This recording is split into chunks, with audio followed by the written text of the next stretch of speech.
Assalamualaikum warahmatullahi wabarakatuh. Bismillah hamdan wa syukranillah, salatu wassalamu ala rasulillah, la wala wala quwata illa billah.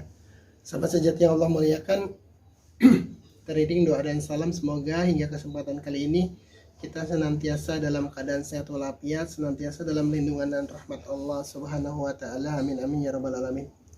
Ada sebuah pertanyaan bagus. Pertanyaannya, kira-kira agama itu apa? Dan apa motivasi kita untuk belajar atau mengamalkan agama? Ini sebuah pertanyaan yang sangat menarik, yang sangat penting untuk kita tafakuri, karena selama ini kita sering menyebut agama, kemudian kita mengaku Islam dan lain sebagainya. Tapi ketika ada pertanyaan seperti itu, kadang kita tidak bisa menjawabnya agama paling dengan jawaban yang normatif. A itu tidak, agama itu kacau, kemudian agama didefinisikan agar tidak kacau. Definisi seperti itu ya mungkin tidak salah, karena ada kamusnya, ada pakar yang mengatakan seperti itu dari segi tata bahasa, dari akar kata dan lain sebagainya. Tapi di sisi lain, agama sebenarnya adalah akhlak,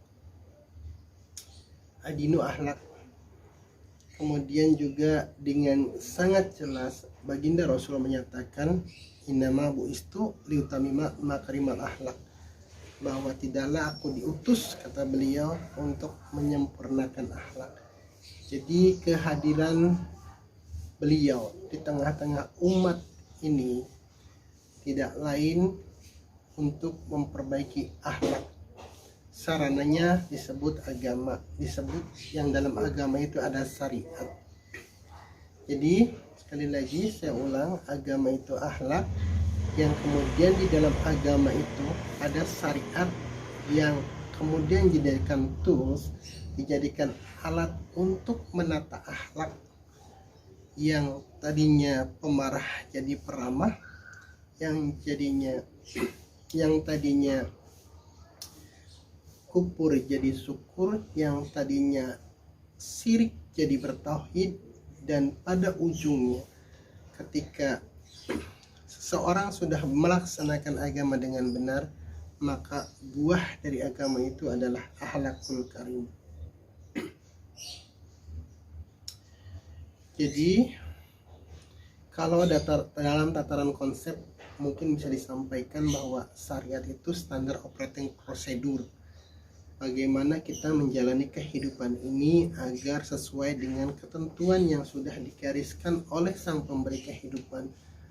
Mulai dari kita bangun tidur itu ada prosedurnya, kemudian bagaimana tata cara kita mandi itu ada SOP-nya, kemudian bagaimana kita bekerja itu ada SOP-nya, bagaimana kemudian kita bersosialisasi juga ada SOP-nya. Terlebih kemudian ketika kita melaksanakan ibadah mahdoh seperti sholat, zakat, puasa, ibadah haji dan lain sebagainya, itu pasti ada tuntunan yang mutlak harus kita ikuti. Tujuannya agar apa? Agar ibadah yang kita lakukan kemudian tidak sia-sia, agar kemudian ibadah yang kita lakukan tidak hanya sekedar membuat kita lelah, membuat kita capek, membuat kita jenuh, dan pada akhirnya kita meninggalkan syariat yang diajarkan. Dan tentu ini memerlukan pemahaman yang baik, agar bagaimana kemudian agama itu bisa dimaknai bukan sesuatu yang memberatkan. Jadi tidaklah Allah kemudian menurunkan agama yang dibawa oleh Rasulnya, yang dikemas dalam bentuk syariat itu untuk menyulitkan kita. Kadang sekarang ini ada yang melabeli agama dengan sesuatu yang menakutkan, yang seolah-olah agama itu neraka, tanpa kemudian menjelaskan lebih rinci how to-nya. Kalau kemudian agama itu takut-takuti dengan neraka, bagaimana how to agar kita tidak terjerumus ke dalam neraka? Kalau kemudian di ujung sana ada tawaran surga, how to janah itu harus juga dibahas. Nah itu yang kadang-kadang kita sedikit lalai untuk menyampaikan bagaimana kita menjalankan agama dengan baik dengan SOP yang sudah ditetapkan, agar kemudian hasilnya pun pasti sesuai dengan apa yang disyariatkan oleh sang pembawa agama tersebut. Jadi itu bahwa agama adalah SOP, Standard Operating Procedure, yang harus kita jalani, yang harus kita lakukan, yang harus kita penuhi, karena itu bukan hanya kewajiban tapi juga kebutuhan bagi kita agar tadi kita bisa rojiun kepada Allah dengan selamat. Jadi di ujungnya agama ini adalah tauhid, iman, yakin kepada Allah sang pemberi kehidupan, sang maha pencipta dan lain sebagainya. Kemudian di tengahnya ada hubungan yang dibangun, silaturahim yang dibangun untuk kemudian menciptakan akhlakul karimah. Jadi hubungan ini adalah interaksi kita dengan sesama kita, dengan lingkungan kita, tentu dengan mengharuskan kita berakhlak dengan baik. Agama menuntun bagaimana kita cara berbicara kepada orang lain, kepada yang lebih tua, kepada yang sederajat, atau bahkan kepada yang lebih rendah dari kita umurnya atau ilmunya. Itu ditata dan diatur sedemikian rupa oleh agama, tujuannya agar terbangun silaturahim, hubungan yang baik dengan akhlak yang baik pula, dan itu adanya di tuntunan agama. Kemudian ujungnya, ketika kita sudah mengamalkan agama dengan baik, maka kita akan menjadi orang yang bisa membahagiakan orang lain. Kita tidak hanya kemudian ingin dibahagiakan orang lain, ingin ditolong orang lain, ingin dibantu orang lain, ingin kemudian dihormati orang lain, ingin dipuji orang lain, ingin mendapatkan manfaat dari orang lain. Ketika agama dijalankan dengan baik, maka semua keinginan tadi berubah. Kita tidak ingin dipuji, tapi kita justru banyak memberikan dorongan dan motivasi kepada orang lain. Kita tidak semata ingin dibantu, tapi kita justru ingin membantu orang lain. Kita bukan sekedar hanya ingin dihormat, tapi kitalah yang justru memberikan hormat kepada setiap orang. Kemudian kita juga tidak hanya ingin mendapatkan respect dari orang lain, justru kita yang harus menerapkan respect dari diri kita kepada orang lain. Seperti itulah agama.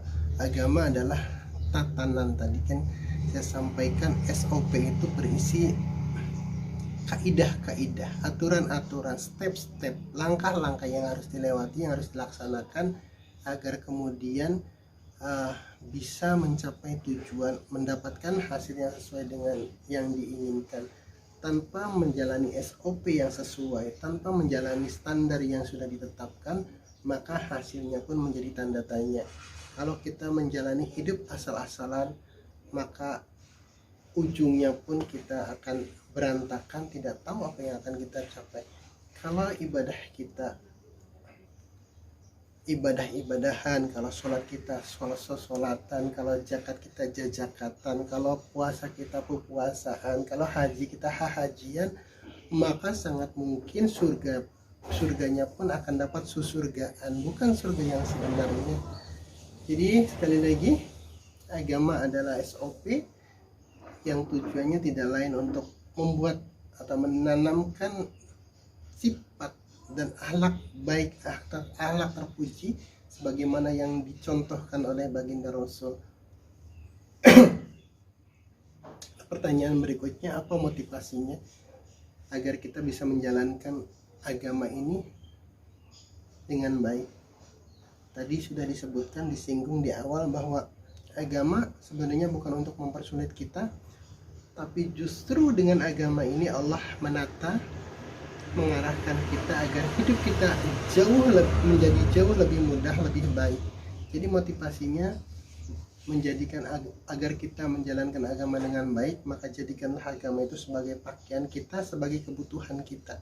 Maksudnya agama adalah pakaian yang harus kita kenakan agar tubuh kita, badan kita terlindung dari panas air dan angin, juga sebagai nilai estetika kita, nilai kepatutan kita menutup aurat kita. Jadi agama itu seperti itu.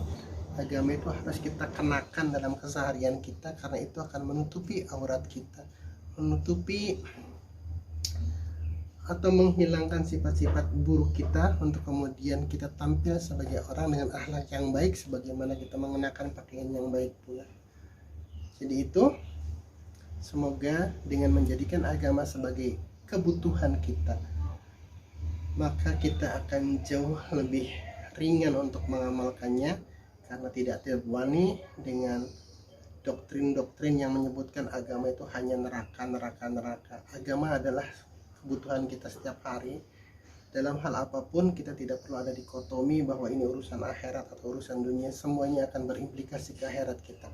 Baik kehidupan kita ini, maka insya Allah baik pula akhirat kita.